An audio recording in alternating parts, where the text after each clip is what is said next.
Halo teman-teman semuanya, bagaimana kabarnya? Semoga kabarnya sehat-sehat semuanya ya. Selamat datang kembali di channel Study Student bersama saya Nusa Briansyah.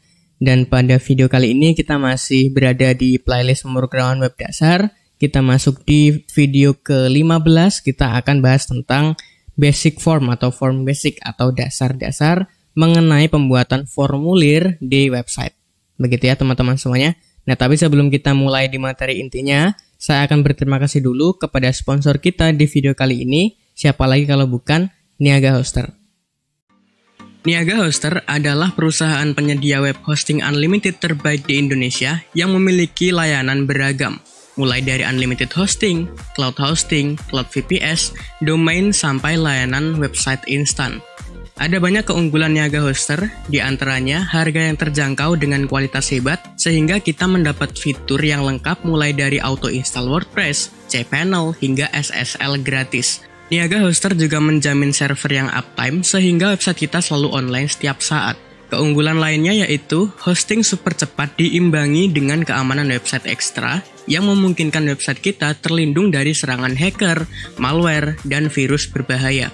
Tidak hanya itu, Niaga Hoster juga mempunyai tim support yang selalu sedia membantu kita kapan saja ketika kita mempunyai kendala atau permasalahan. Cukup dengan mengklik tombol live chat di pojok kanan bawah pada website dan tulis serta kirim kendala kita, tim support Niaga Hoster langsung sigap membantu kita. Dan saat ini, Niaga Hoster memberikan diskon yang sangat besar up to 75% untuk salah satu layanannya yaitu paket personal. Jika teman-teman ingin mendapatkan potongan harga 10% lagi, sebelum check out teman-teman bisa masukkan kode kupon SWSKUI, lalu tekan tombol gunakan.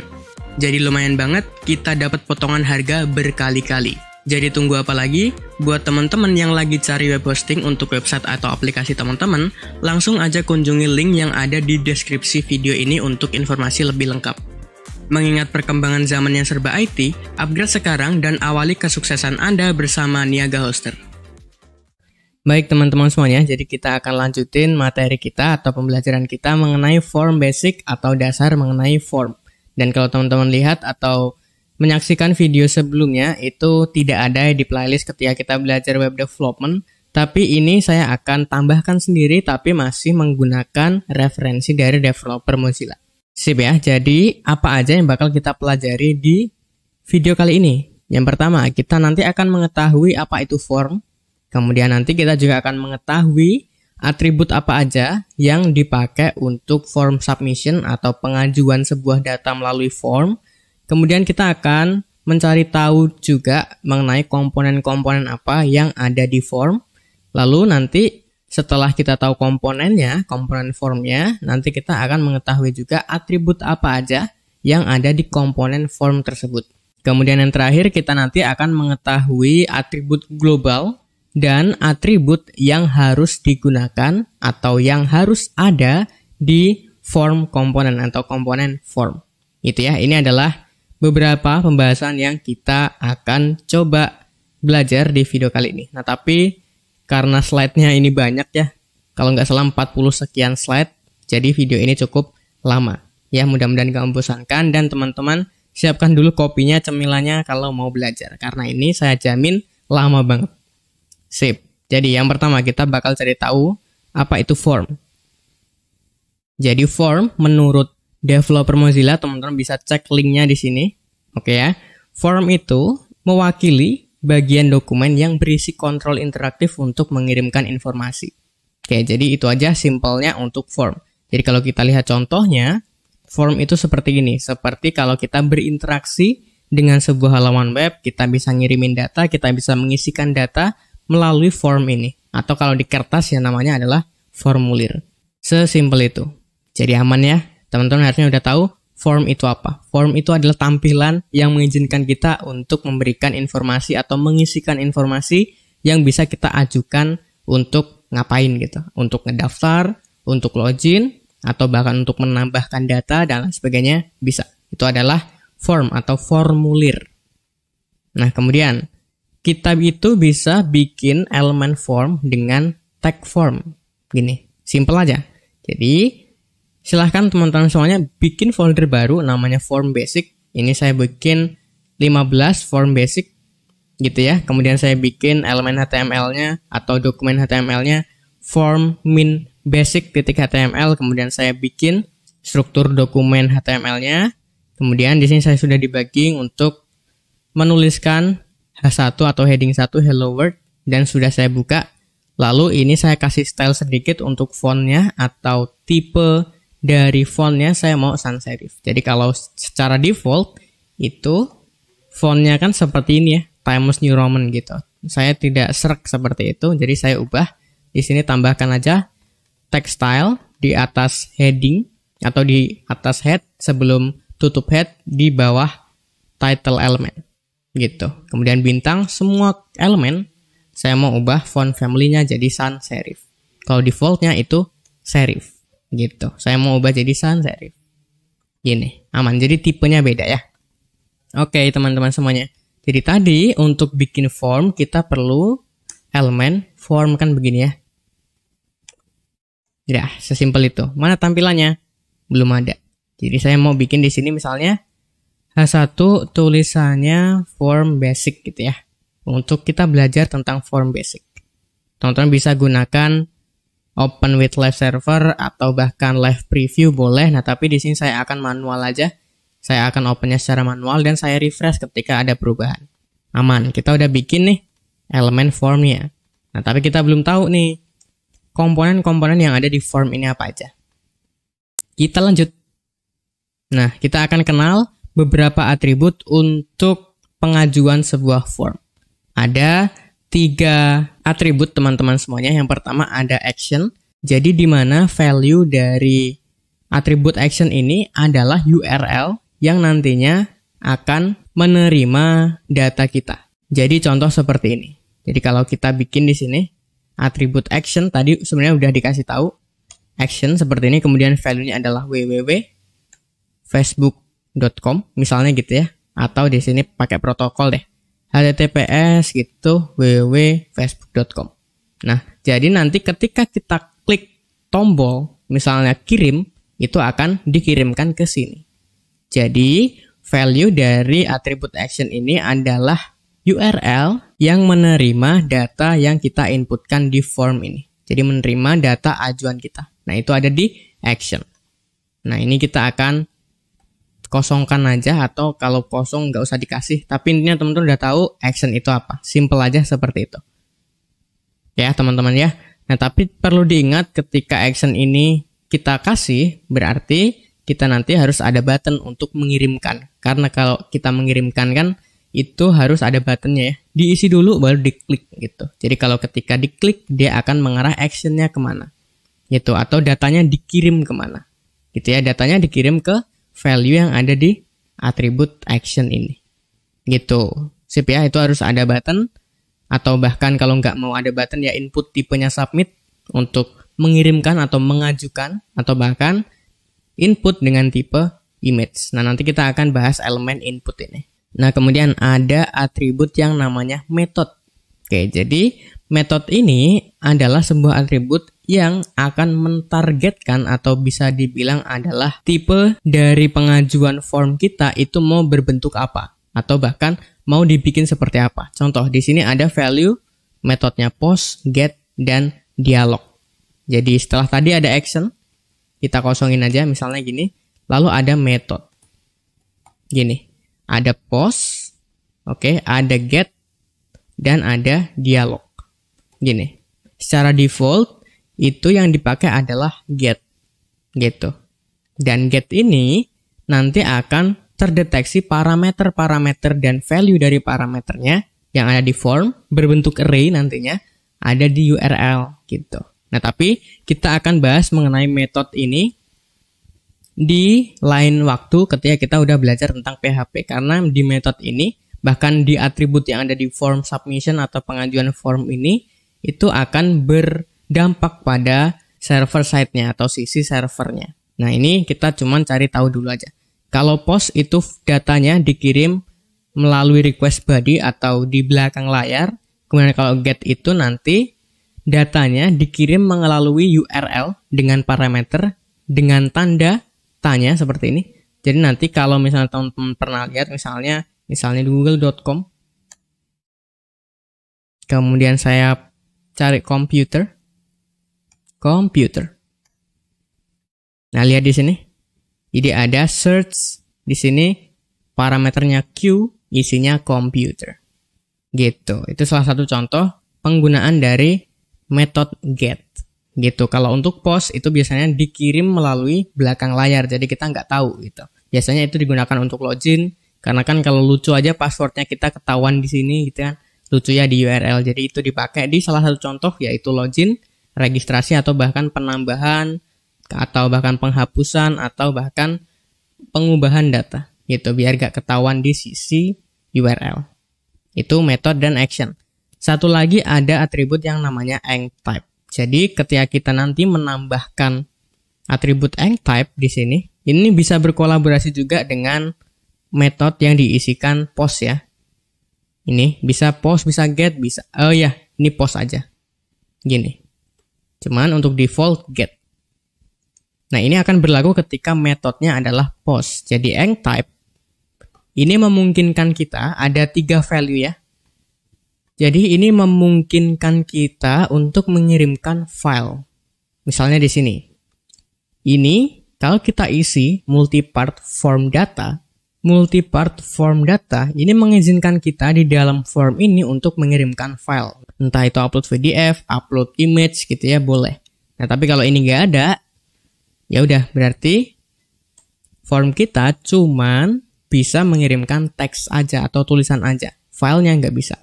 Tapi kalaupun kita tadi mau pakai enctype dan di form kita itu ada inputan berupa upload PDF atau dokumen atau file apapun, itu mewajibkan metodenya post. Oke, enctype-nya multipart form data. Gitu. Sip ya, jadi ini memungkinkan kita untuk upload sebuah file atau mengirimkan sebuah file atau dokumen gitu ya, boleh. Itu. Tapi ini akan kita bahas ketika kita udah paham PHP aja, karena ini ada kaitannya dengan sisi server. Aman. Oke, yang kedua, kita akan cari tahu beberapa komponen yang ada di form. Jadi ada banyak sebenarnya di sini, ada button, data list, field set, input, dan lain sebagainya. Teman-teman bisa lihat atau baca dokumentasinya di developer Mozilla. Tapi kita nggak bahas semuanya teman-teman karena itu cukup panjang, bahkan menurut saya nggak harus ada di dasar-dasarnya. Gitu. Kalau teman-teman mau belajar lebih lanjut silahkan, tapi di sini saya akan ambil yang dasarnya aja. Sip ya, yang pertama kita akan belajar tentang input. Jadi input itu digunakan untuk membuat kontrol interaktif untuk formulir berbasis web untuk menerima data dari pengguna. Entah itu kita nanti menerima inputannya, atau bahkan berbagai jenis data input dan widget kontrol tersedia di elemen input ini. Gitu ya. Elemen input itu adalah salah satu yang paling kuat dan kompleks di semua HTML karena banyaknya kombinasi jenis inputnya. Kayak di sini, perlu digarisbawahi ada beberapa jenis inputan atau beberapa jenis elemen input. Gitu. Ya, kita akan baca di sini. Kita buka websitenya. Ketika kita mau bikin elemen input gampang aja, berarti kita perlu input. Gitu ya, berarti di sini misalnya saya kasih paragraf, simple aja. Kemudian saya kasih nama, gitu. Kemudian input. Nih, ada tipenya teks, cuman kita kosongin dulu. Gitu. Saya refresh, hasilnya seperti ini. Tuh, mulai kelihatan tuh. Jadi, tipe inputnya atau jenis dari inputnya apa aja. Kita udah buka websitenya tadi. Nah, ini kalau sekarang developer Mozilla udah update desainnya atau update desain websitenya, jadi keren banget nih. Learn more about MDN Web Docs new design. Keren banget. Kalau kita nanti mau belajar tentang selanjutnya CSS misalnya di sini, gampang aja guide CSS. Tuh. Kemarin nggak gini ya tampilannya, sekarang tambah keren. Bagus, mantap. Oke, ini adalah input elemen, silahkan dibaca kalau mau lebih lengkapnya. Linknya udah saya taruh di slide-nya. Slide-nya nanti saya akan sharing ke teman-teman semuanya melalui link yang ada di deskripsi video ini. Oke, tipe input ada banyak. Yang pertama kalau input tipenya button. Coba di sini input tipenya, kasih atribut type, misalnya button, hasilnya adalah tuh jadi button dia. Gitu. Walaupun nah ini bisa diklik, cuman kita belum kasih teks kan gitu ya. Oke. Jadi yang pertama ada button. Kalau kita mau kasih teks berarti di value atribut. Oke. Jadi di value di sini misalnya button gitu. Tuh, di value atribut. Nah, cuman kalau untuk button kita nggak mau pakai elemen input. Nanti ada untuk button itu khusus ada elemen button namanya. Gitu. Ini yang tipenya button, teman-teman semuanya. Kemudian kalau kita mau yang checkbox tipenya tinggal ganti aja ya. Misalnya di sini checkbox. Berarti hasilnya adalah seperti ini. Bisa dicentang lebih dari satu gitu ya. Itu checkbox, ada color juga, kita bisa memilih warna, aman. Kemudian bisa date juga, date time lokal. Kalau date time lokal ini include jamnya juga. Kemudian tipe email, gitu boleh. Kemudian tipe file, nah ini yang tipe file mengizinkan kita untuk upload sebuah dokumen. Gitu. Kemudian kalau tipenya adalah hidden, gitu ya, berarti ini disembunyikan. Ada sebenarnya komponennya atau elemennya, tapi disembunyikan. Gitu. Input tipe image juga bisa, input tipe moon juga bisa, tipe number bisa. Jadi hanya bisa diisi angka aja. Gitu, aman ya. Input tipe password, jadi nanti diganti hurufnya jadi kayak gini. Input tipe radio bulat, jadi ini cuma bisa dipilih salah satu. Beda dengan yang checkbox tadi. Checkbox bisa memilih lebih dari satu. Gitu, ibarat ini pilihan ganda, ini kayak ibarat mana aja yang benar dari pernyataan berikut ini. Ada 1, 2, 3, 4 gitu, boleh. Atau hobi saya ada berapa? 1, 2, 3, 4 gitu, boleh. Tapi kalau ini kayak lebih ke pilihan ganda ya, satu aja yang boleh diisi. Kemudian nih, input tipe range atau jangkauan, slider seperti ini boleh. Input tipe reset, boleh. Input tipe search, input tipe submit, nah ini. Untuk mengirimkan data yang ada di form. Input tipe tel untuk telepon, text untuk seperti biasa, kemudian time, ini waktu jam gitu ya, kemudian URL, week, date time, dan lain sebagainya. Gitu. Yang pertama, kalau untuk nama cocoknya pakai apa? Pakai teks lah ya. Oke, pakai teks. Jadi ini input tipe teks. Gitu. Oke, jadi tuh namanya siapa? Gitu. Nanti teman-teman silahkan sesuaikan aja ya. Kemudian yang kedua, saya mau di sini ada paragraf, kemudian apa lagi ya? Misalnya saya mau password atau email. Gitu. Berarti input tipenya apa? Kalau email ada ya, input tipe email. Jadi bedanya kalau input tipe teks sama tipe email, kalau email ini harus ada add-nya. Misalnya, kalau di nama saya isi Yunus Abriansyah, ini kayak plain text aja. Plain text atau teks biasa. Kalau email saya isi Yunus Abriansyah, aman. Nah, tapi nanti kalau di submit ini error. Kenapa? Karena harusnya untuk yang valid ini adalah misalnya yunus@example.com. Nah, ini bisa. Karena harus ada add-nya dan ada kayak .com, .co atau apa, silahkan. Gitu. Itu tipe teks sama tipe email. Kemudian, saya mau ada password. Berarti input tipenya apa? Atau tipe dari inputannya? Ada ya. Tipe password. Nah, sip. Kemudian apa lagi? Misalnya saya mau ada di sini hobi. Berarti input tipe checkbox ya. Checkbox. Nah, gini. Misalnya saya mau ada di sini hobinya ngoding. Gitu, sama satu lagi ini desain. Saya refresh. Gitu, ada ngoding, desain bisa. Selanjutnya, misalnya saya mau ada jenis kelamin ya kali. Ini jenis kelamin. Gitu. Input tipenya apa? Tipe radio. Gitu, ini berarti laki-laki. Lalu bawahnya atau sampingnya ini displaynya adalah inline ya.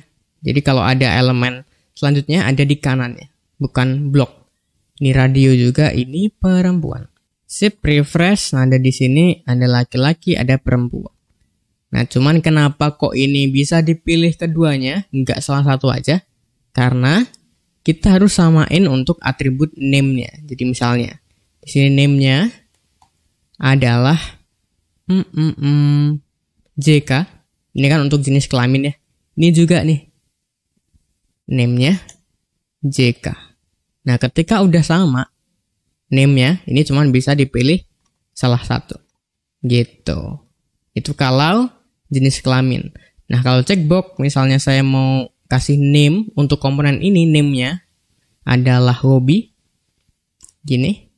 Ini pun sama, yang bawah. Gini, saya refresh. Nah, ini bisa lebih dari satu. Beda dengan yang radio. Terus, ada apa lagi teman-teman semua yang bisa kita manfaatkan? Oh ya, tempat tanggal lahir. Oke, kayaknya tanggal lahir aja deh. Setelah jenis kelamin. Di sini ada P. Jenis, kok jenis lagi? Tanggal lahir. Input tipe date ya. Gitu. Refresh. Tuh. Silahkan dipilih. Gitu. Jadi kita udah bikin input tipe teks, email, password, radio, date, checkbox. Nanti kalau teman-teman mau bikin sampel yang lebih keren lagi, silahkan memanfaatkan tipe-tipe yang ada di input ini. Silahkan disesuaikan aja. Oke, aman ya. Sip, kita lanjut nih sekarang. Kemudian ada atribut autocomplete. Jadi autocomplete ini bisa digunakan di input tipe hidden, text, search, URL, tail, dan lain sebagainya nih. Jadi autocomplete ini bukan atribut boolean ya teman-teman. Jadi fungsi dari autocomplete ini, jadi misalnya gini. Di sini ada nama. Saya akan set nama bisa ya, atau tipe teks itu bisa.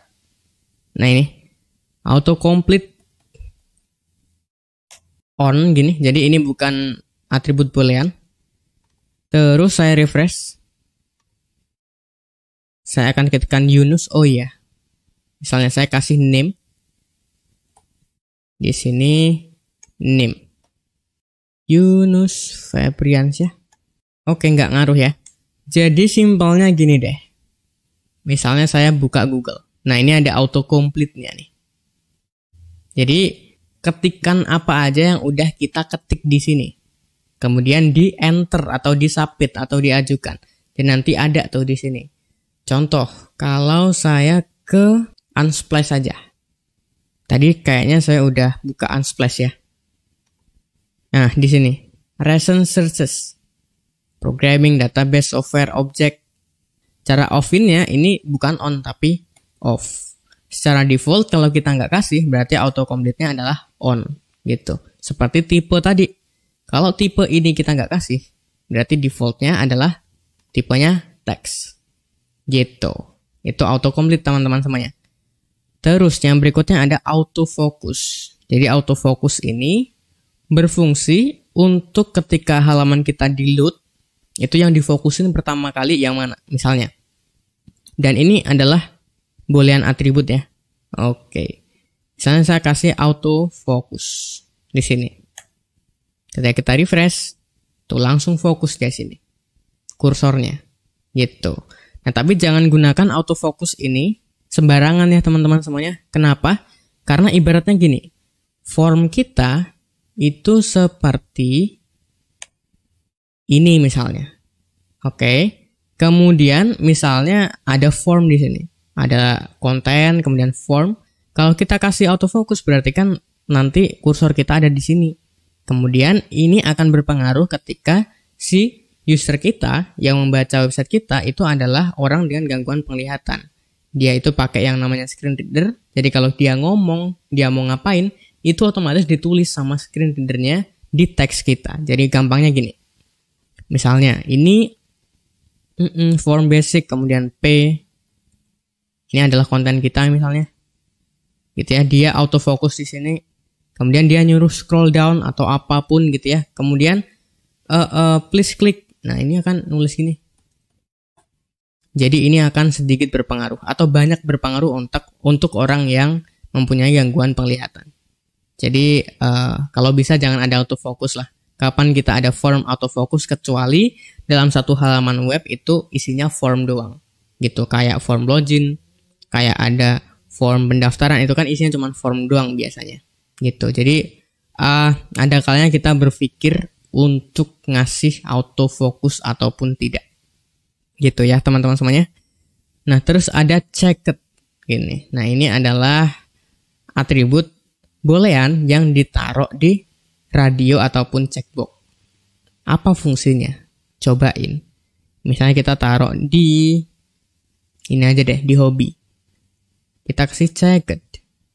Ini adalah boolean atribut, otomatis terchecklist. Begitu juga dengan yang di jenis kelamin atau di tipenya radio. Refresh. Nah tuh, kecentang. Gitu. Atau kalau kita kasih di keduanya gimana? Ini kan harus salah satu ya. Gimana hasilnya? Oke. Jadi awalnya dia cek di sini. Klik. Tapi ketika dia baca ke bawah lagi, oh ini dicek. Jadi kan ibaratnya gini. Awalnya di sini, kemudian ini. Oke, berarti akhirnya di sini. Gitu. Aman. Itu adalah checked. Terus yang selanjutnya ada max length.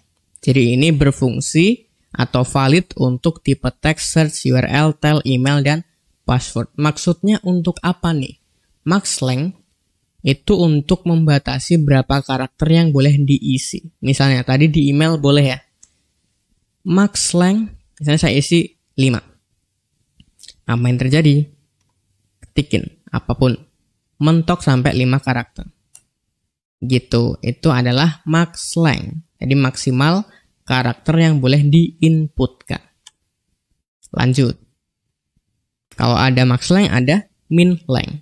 Kalau max tadi maksimal, kalau min minimal karakter yang boleh diisi. Minimalnya.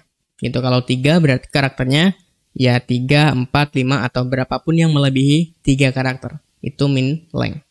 Gitu. Silahkan dicoba teman-teman semuanya. Terus ada multiple attribute. Nah, ini adalah atribut boolean ya untuk multiple atribut ini. Di sini memungkinkan kita untuk memilih lebih dari satu file. Jadi contoh, saya mau taruh di sini P gitu ya, atau paragraf, foto, profil. Kemudian saya akan kasih input tipenya file tadi boleh ya. Kemudian saya akan refresh. Nah, ini kan bisa kita choosing file. Ini bisa multiple nggak? Nggak bisa tuh. Atau saya seleksi deh gini. Tuh nggak bisa tuh. Nggak bisa multiple. Saya shift, klik di sini, nggak bisa. Kalau kita kasih atribut boolean multiple di input tipe file, gini. Coba saya refresh. Ini bisa nggak sekarang? Ini sampai sini. Nah, tuh boleh. Gitu. Sip ya, itu multiple yang kita bisa taruh di input tipe file. Atau tadi di sini kita udah belajar apa aja tuh? Di nama kita udah belajar autofocus, autocomplete juga. Autocomplete on. Atau kita offin aja. Gitu. Max length gitu ya. Ini max length. Misalnya adalah 100.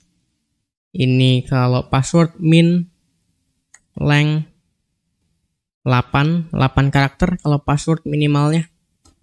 Gitu, kita udah belajar ini. Terus selanjutnya placeholder. Nah, ini adalah type hinting atau biasanya disebut dengan text hint untuk bayang-bayang. Biasanya digunakan di inputan yang tipenya adalah text atau search atau apapun yang memungkinkan kita untuk mengetikkan sesuatu di elemen tersebut. Contoh, kita akan gunakan di bagian semuanya deh, nama, email, password. Misalnya, Kita kasih placeholder.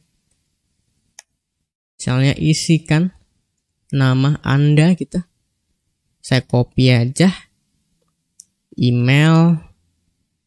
Isi email Anda. Terus ini password. Password. Gitu. Yang terjadi adalah seperti ada tulisan yang membayangi gitu. Kalau kita isi, hilang teksnya. Nah, itu placeholder. Gampang ya? Gampang. Kemudian nih, ada read only dan ada required. Untuk yang read only, itu adalah boolean atribut di mana komponen inputan kita atau elemen inputan kita itu cuman bisa dibaca aja.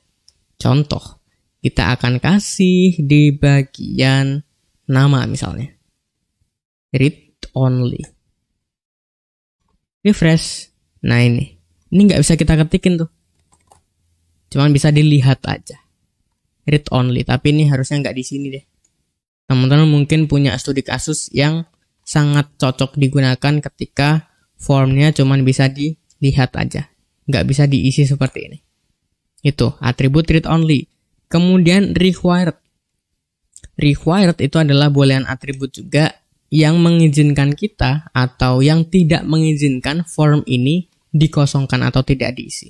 Artinya ketika ada required atau atribut required, berarti formnya wajib diisi. Contoh, ini kosong. Kemudian nanti di ujung kita taruh button, ini kita spoiler aja langsung ke button misalnya. Button. Tipenya submit. Itu untuk pengajuan, terus ini adalah kirim misalnya. Tulisannya. Kayak gini ya, atau saya kasih BR deh. Gini. Ini tadi required ya. Tuh nama required. Saya kirim. Tuh, please fill out this field. Jadi nggak boleh. Kalau ini udah bisa. Ini metodenya saya bikin get aja. Saya refresh, ini saya isi. Gitu, kirim. Nah ini harus diisi. Gitu, ya nggak boleh kosong. Sip, kemudian lanjut read only udah, required sudah. Kemudian di input itu ada tipe. Udah kita bahas tadi, ada checkbox, ada text, ada radio dan lain sebagainya boleh. Kemudian nih ada value, di mana value ini nanti, misalnya di sini ada email. Kita taruh atribut value. Misalnya kita isi adalah yunus@gmail. Jangan coba-coba email ke email ini ya. Kirim email atau kirim pesan ke email ini karena ini bukan email saya, jujur. Saya refresh. Nah, udah keisi tuh dia. Gitu. Ini berfungsi ketika kita mau ngubah data. Jadi nggak kosong ya, tapi ada value-nya. Gitu. Sip, itu adalah atribut value. Kemudian ada elemen label, di mana label ini memiliki keterangan untuk item dalam antarmuka pengguna. Kita bisa bikin elemen label dengan tag label seperti ini. Oke, jadi kita belum dulu untuk ngebikin elemen label, tapi kita akan cari tahu apa sih hubungannya label ini sama form kita. Oke, jadi di label itu ada atribut yang namanya for. Dan atribut for ini nanti akan berkorespondensi atau bahkan bisa disebut dengan mengasosiasi, ada asosiasinya atau ada ikatannya dengan ID atau atribut ID yang ada di inputan kita. Atau ada di elemen form kita. Atau ada di komponen form kita. Oke, kita cobain. Saya akan bikin satu dulu. Mudah-mudahan teman-teman langsung ngeh gitu ya. Ini P atau elemen P saya ganti dengan label. Oke, udah. Sip. Di sini di label ada atribut for. Saya akan isi nama. Misalnya gitu. Berarti untuk mengasosiasikannya kita perlu di sini ID. Gitu ya. ID-nya sesuaikan dengan value yang ada di for ini. Misalnya nama. Kita refresh. nggak terjadi apa-apa. Yang terjadi adalah karena label ini sifatnya adalah inline, nanti itu ya displaynya adalah inline, jadi elemen berikutnya ada di kanannya, bukan di bawahnya. Berbeda dengan elemen paragraf, dia blok gitu ya, dan elemen berikutnya ada di bawahnya. Contoh, apa yang membedakan di sini? Kecuali displaynya tadi. Ini email, kalau saya klik, nggak ngapa-ngapain. Tapi ini kalau saya klik, langsung ngarah ke sini. Nyorot dia. Atau lebih ke fokus gitu. Oke, itu label. Bisa diasosiasikan dengan elemen inputan kita. Gitu. Jadi sekarang harusnya ini jangan paragraf lagi ya. Tapi ini kita ganti dengan label. Jadi contoh, ini label email gitu. Ini for email. Kita kasih di sini ID-nya email. Ini juga harusnya label tulisannya password, for-nya password. Ini kita kasih ID, password gitu ya. Nah, kita refresh dulu sampai sini. Jadi harusnya ini aman, nama, email, password. Oke, kita kasih BR aja biar ke bawah ya. Ini, BR. Copy aja atau 2 kali BR-nya boleh. Copy. ALT. Klik ALT, klik paste. Kemudian yang ini tab. Oke, refresh lagi. Hasilnya kayak gini, jadi nama ke nama, email ke email, password ke password. Gitu. Nah, terus untuk yang jenis kelamin ini gimana? Yang jenis kelamin ini kita bisa akalin gini teman-teman semuanya. Ini ganti aja label, ini juga label. Tapi nggak usah dikasih for. Nah, tapi untuk yang laki-laki dan perempuan tulisannya ini, kita bisa kasih label sekarang. Label. For, misalnya laki atau laki aja. Ini laki tulisannya. Ini label for perempuan. Ini perempuan. Jadi ini yang tulisan laki-laki harusnya diasosiasikan dengan mana? Dengan inputan ini gitu ya. Berarti ini saya kasih ID laki. Dan yang ini saya kasih ID adalah perempuan. Coba di refresh. Jadi inline seperti ini. Laki-laki diklik. Nah, tuh. Aman. Kemudian ada tanggal lahir. Oke, kita ubah juga nih tanggal lahir. Tanggal lahir kita bisa ubah. Ini berarti kita ubah dengan label. Tambahin for ini TTL gitu aja ya. Nanti ini biar ada asosiasinya kita tambahkan ID TTL. Refresh tanggal lahir, langsung dia fokus. Terus ada hobi juga. Ini biarin paragraf aja deh, nggak apa-apa. Ini berarti sama kayak yang tadi ya. Ini copy aja deh. Ini ngoding, ganti ini ngoding, ini ngoding juga. Terus ini desainnya ganti label. Terus tulisannya design, for-nya design. Ini berarti kasih ID design. Ini kasih ID ngoding. Refresh, ngoding, design. Aman. Gitu. Sip ya. Oke, lanjut lagi kita. Jadi itu aja untuk yang label. Nah, sekarang kita ke button. Jadi button ini mewakili tombol yang dapat diklik teman-teman semuanya. Digunakan untuk mengirimkan formulir atau dimanapun dalam dokumen untuk fungsionalitas tombol standar yang dapat diakses. Jadi kayak kita bikin tombol aja sebenarnya. Oke, kita bikin button dengan elemen button. Seperti ini. Udah kita coba ya tadi. Button, tipenya apa, ada tipe juga. Kemudian tulisannya apa? Tutup tagnya. Terus, apa lagi? Terus di sini ada tipe. Nah, tadi kita udah pakai yang tipe submit, di mana tipe submit ini ketika diklik tombolnya akan mengirimkan atau mengajukan data yang kita isi di form ke actionnya, ke action dari formnya, ke sini. Berhubung ini 0, jadi dikirim ke halaman ini sendiri. Gitu. Nah, terus ada yang tipe reset. Nah, tipe reset ini untuk mengosongkan kembali data yang kita isikan di form. Jadi contoh, kita duplikat aja, ganti reset. Tipenya ini ganti reset. Jadi ada 2 tombol sekarang harusnya. Oke. Kita akan isikan sesuatu, kemudian klik reset. Nah, yang ada di form ini di reset kembali. Gitu. Itu reset. Nah, terus ada yang tipe button. Nah, di mana biasanya tipe button ini itu tidak digunakan ke form. Ini button. Ini tipenya button.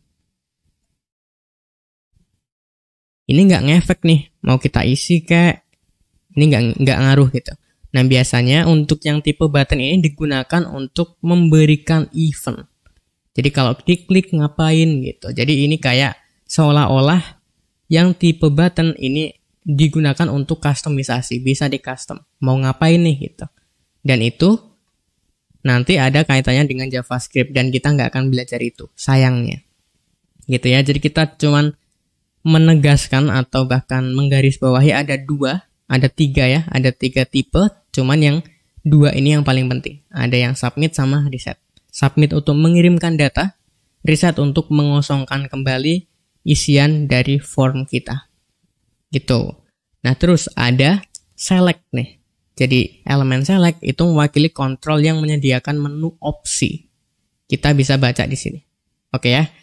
Jadi untuk ngebikin elemennya, kita perlu elemen select.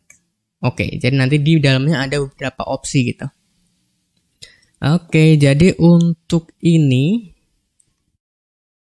saya mau contohkan ada sini ya, BR aja. BR-nya 2 kali deh. Ada select. Ini name-nya nanti nggak usah dikasih deh. Oh ya, untuk biar nggak kebablasan dulu, jadi name ini, contoh di sini kan kita kasih name-nya nama untuk atributnya. Kemudian misalnya di name email ini harus ada sebenarnya. Karena kalau nggak ada nanti bingung parameternya. Ini name-nya email misalnya. Ini name-nya password.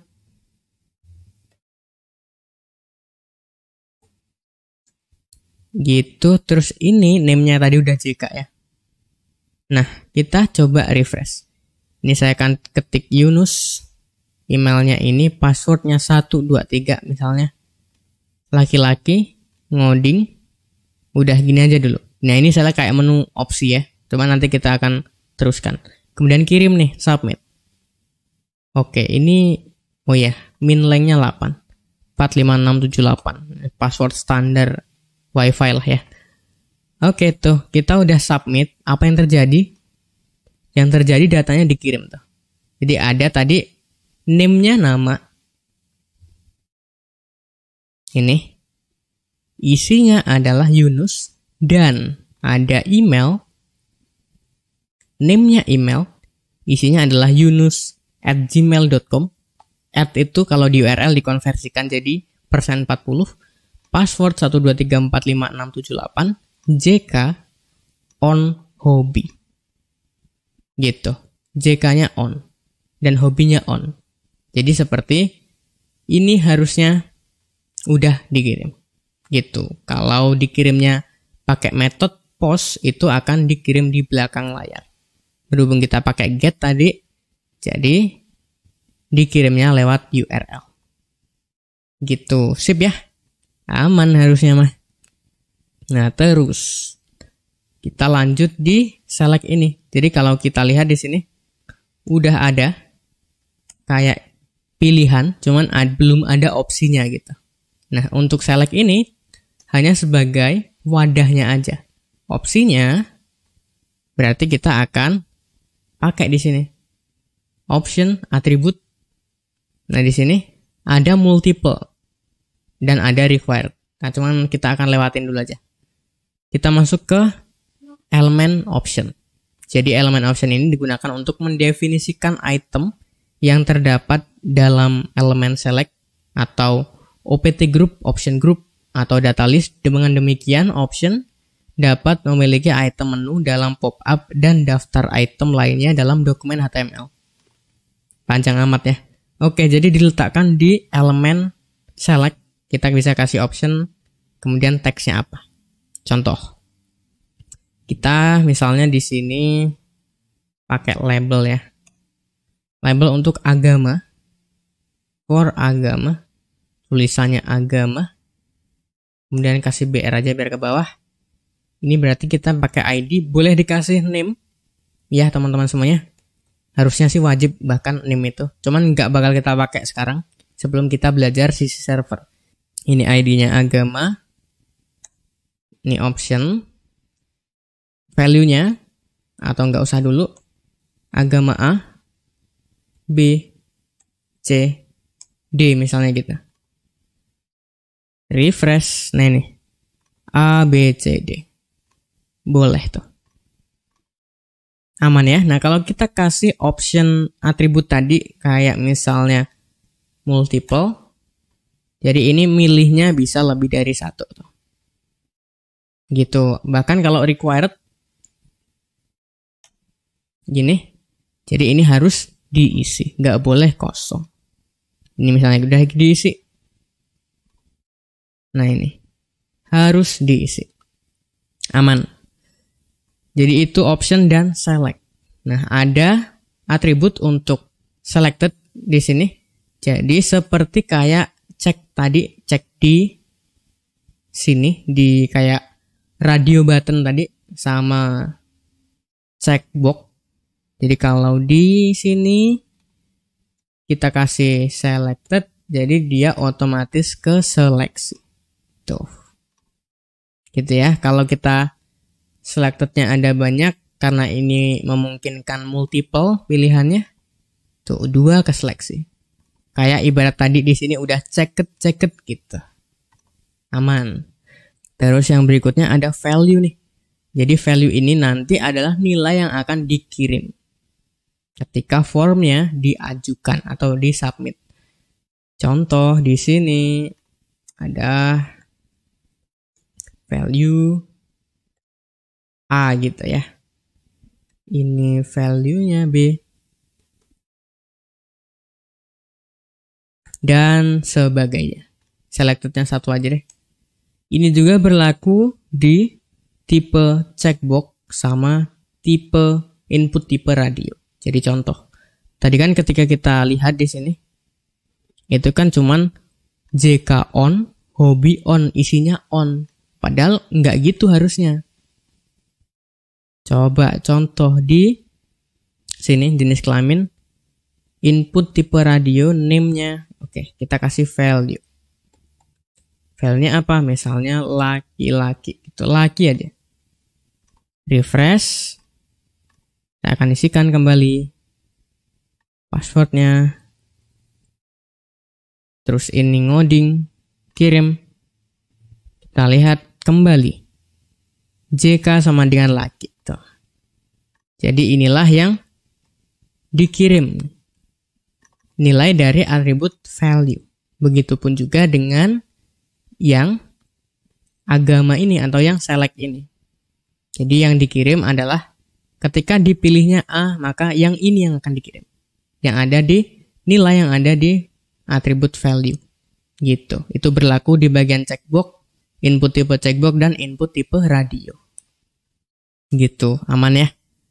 Aman. Terus nih, ada text area. Jadi simpelnya adalah text area ini mewakili kontrol pengeditan teks biasa multibaris gitu. Berguna saat Anda ingin mengizinkan pengguna memasukkan teks bentuk bebas dalam jumlah yang cukup besar, misalnya kayak komentar pada ulasan atau bahkan formulir umpan balik atau feedback. Gitu. Kayak kalau di kasus kita, ini kita bikinnya pakai text area ya elemennya. Kalau di status kita, di studi kasus kita, misalnya kita mau bikin BR-nya 2 kali, label, alamat. Jadi alamat kan bisa lebih dari 1 baris ya. Text area, ID alamat, text area, name-nya alamat boleh, ID-nya alamat, biar ada asosiasi dengan label ini. Calls-nya nggak usah. Rows-nya 10 boleh. Kita kasih placeholder, karena ini inputan. Ini boleh diketik gitu ya. Placeholder isi alamat Anda. Misalnya gitu. Tuh, jadi ini memungkinkan mengisikan lebih dari 1 baris. Kalau yang tadi nggak boleh. Enter, ya udah gitu. Formnya dikirim. Itu text area. Nah, kemudian ini ada row 10.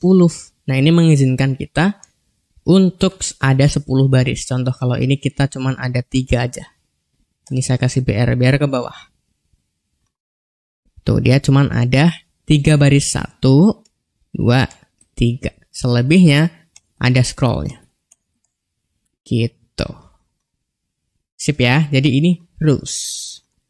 Itu text area teman-teman semuanya. Ada placeholder, kita bisa kasih, read only juga kita bisa kasih, dan required pun kita juga bisa kasih. Terus nih, pembahasan yang ketiga. Mengenai global, atribut atau atribut global, dan atribut apa yang harus ada di komponen form. Jadi, atribut global itu apa? Jadi gampangnya, atribut global itu adalah atribut yang umum untuk semua elemen HTML. Bisa digunakan di semua elemen HTML. Mereka dapat digunakan pada semua elemen, meskipun mungkin tidak berpengaruh pada beberapa elemen gitu. Jadi ada beberapa elemen yang tidak akan berpengaruh ketika kita taruh atribut itu. Apa aja atributnya? Kayak contoh, kalau di elemen form atau di komponen form, itu tadi ada autofocus. Autofocus itu bisa kita tempatkan di elemen form mana aja. Nah, tapi walaupun kalau ini tidak akan berpengaruh ke elemen tersebut, bisa aja gitu. Ada elemen hidden atau ada atribut hidden. Atribut hidden ini kita bisa taruh di elemen form atau di komponen form apa aja. Contoh, di sini misalnya di bagian select tipe agama. Jadi ini kita kasih hidden. Refresh. Gitu, itu hidden ya. Beda kalau tadi ada read only. Jadi contoh, read only. Kan gitu. Oh, dia nggak bisa. Nah, ini read only. Jadi bisa dipakai, cuman nggak akan ngefek gitu. Kayak tadi, global attribute bisa dipakai di mana aja, tapi ada beberapa elemen yang nggak ngefek. Kayak read only, tadi kita bisa di inputan gitu. Gitu. Hidden tadi, jadi elemen kita di hidden. Kita bisa taruh itu pun kayak di H1 kayaknya bisa deh. Hidden. Gitu. Tuh bisa. Di semua elemen bisa. Hidden. Dan untuk lebih lengkapnya mengenai atribut global, teman-teman bisa cek di sini ya. Nanti slide-nya saya akan bagilah ke teman-teman semuanya. Oke, global attribute bisa teman-teman baca semuanya. Misalnya di sini ada access key, auto capitalize, kemudian ada autofocus, class, content editable, konteks menu, data, dir, class, ID, dan lain sebagainya bisa. Itu adalah global attribute yang kita bisa taruh di elemen apa aja. Walaupun ada salah satu komponen atau elemen yang nggak ngaruh ketika ditaruh global attribute itu. Gitu. Jadi untuk yang bagian form, saya cuma bisa ngerangkum 2 hal ini aja. Ada autofocus, bisa ditaruh di mana aja, sama hidden gitu. Untuk ID, class itu semuanya bisa deh. Gitu ya teman-teman semuanya. Untuk lebih lengkapnya, di masing-masing pembahasan saya sudah taruh linknya. Silahkan kalau mau belajar lebih detail lagi di website resminya. Gitu. Dan untuk terakhir kalimat dari saya, bisa dibilang form itu adalah penghubung interaksi front end dan back end. Kenapa demikian?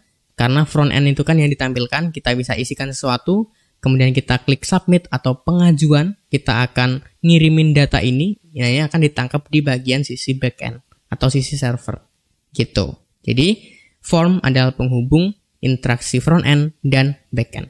Dan selanjutnya teman-teman semuanya, kita akan belajar CSS biar tampilan web kita lebih cakep gitu. Jadi saya rasa itu aja untuk video kali ini. Di video selanjutnya kita akan mulai belajar tentang CSS atau Getting Started with CSS. Jadi saya rasa itu aja untuk video kali ini. Walaupun videonya cukup panjang, mudah-mudahan menyenangkan. Saya Nusa Briansyah pamit, saya ucapkan thank you.